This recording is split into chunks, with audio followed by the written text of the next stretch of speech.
नमस्ते दोस्तों। आज मैं आपको एक ऐसी घटना सुनाने जा रहा हूं जो न केवल आपके रोंगटे खड़े कर देगी बल्कि आपको धर्म और कर्म के उस सूक्ष्म मार्ग पर ले जाएगी जहां जीवित और मृत के बीच की रेखा धुंधली हो जाती है। यह कहानी है देवभूमि के एक प्राचीन मंदिर के पुजारी पंडित वासुदेव की और एक ऐसी आत्मा की जिसे सदियों से अपनी मुक्ति की प्रतीक्षा थी। पहाड़ों की ऊंची चोटियों के बीच बसा वह गांव जहां सूरज की पहली किरण भी देर से पहुंचती थी, वहां एक प्राचीन शिव मंदिर था। पंडित वासुदेव, जिनकी आयु लगभग 60 वर्ष थी, उस मंदिर की सेवा करते थे। उनके चेहरे पर एक दिव्य तेज था और उनकी आंखों में वह चमक थी जो केवल घोर तपस्या से आती है। उस रात अमावस्या थी। आसमान में चांद का नामो निशान नहीं था, बस काले बादलों का डेरा था। वासुदेव जी मंदिर के गर्भगृह में संध्या आरती समाप्त कर चुके थे। तभी उन्हें मंदिर के भारी लकड़ी के दरवाजे पर एक जोरदार दस्तक सुनाई दी। ठक ठक ठक। वासुदेव जी ठिठके। इतनी रात को इस निर्जन पहाड़ी पर कौन हो सकता है? उन्होंने अपनी लालटेन उठाई और भारी मन से दरवाजे की ओर बढ़े। जैसे ही उन्होंने किवाड़ खोला, ठंडी हवा का एक झोंका अंदर आया जिसने लगभग लालटेन की लौ को बुझा ही दिया था। सामने कोई नहीं था, केवल सन्नाटा और दूर कहीं सियार के रोने की आवाज। कौन है? वासुदेव जी की आवाज गूंजी। तभी मंदिर के आंगन के कोने में रखे विशाल पीपल के पेड़ के नीचे उन्हें एक आकृति दिखाई दी। वह धुंधली थी, जैसे धुएं से बनी हो। वह आकृति धीरे धीरे उनकी ओर बढ़ने लगी। वासुदेव जी डरे नहीं।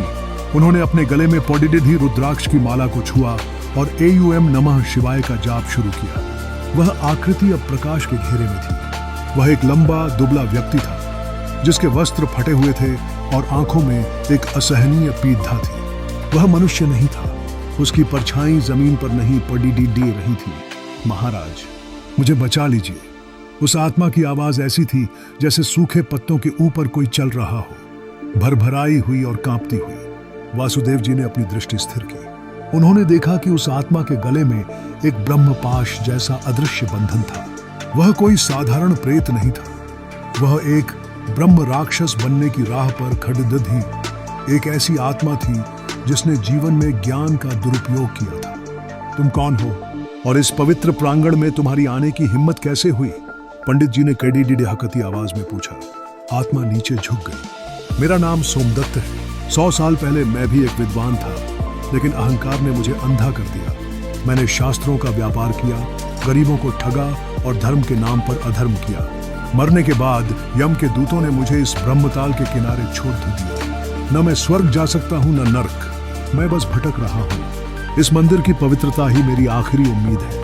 पंडित वासुदेव धर्म संकट में थे। शास्त्रों के अनुसार एक पापी आत्मा को मंदिर में शरण देना वर्जित है, लेकिन एक शरणागत की रक्षा करना भी पुजारी का परम धर्म है। उन्होंने कहा, सोमदत्त, मुक्ति का मार्ग इतना सरल नहीं है। तुम्हें अपने पापों का प्रायश्चित करना होगा। क्या तुम तैयार हो?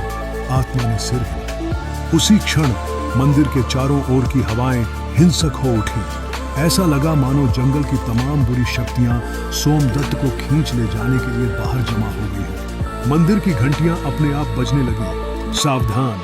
वासुदेव जी चिल्लाए। उन्होंने अभिमंत्रित जल का एक घेरा सोमदत्त के चारों ओर खींच दिया। जब तक मैं शिव तांडव स्तोत्र का पाठ पूरा न कर लूं, इस घेरे से बाहर मत निकलना। अगले 1 घंटे तक जो हुआ वह अकल्पनीय था।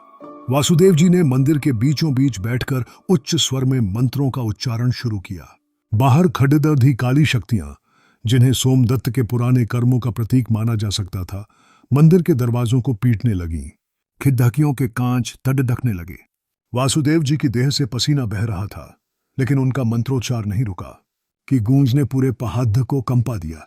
अचानक मंदिर के शिवलिंग से एक दिव्य नीली रोशनी निकली और उस आत्मा सोमदत्त को अपनी लपेट में ले लिया।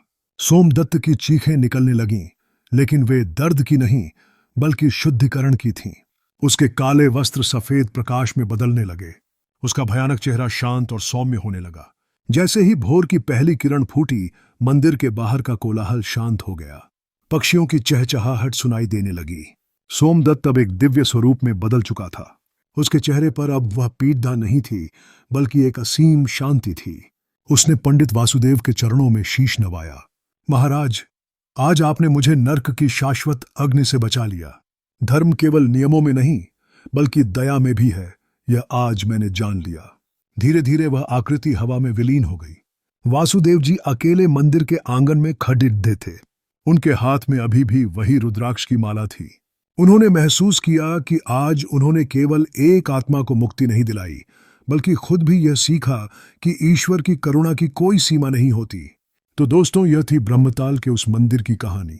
यह हमें सिखाती है कि हम चाहे कितने भी बड़े विद्वान क्यों न बन जाएं, अगर हमारे मन में अहंकार और अधर्म है तो गति संभव नहीं है।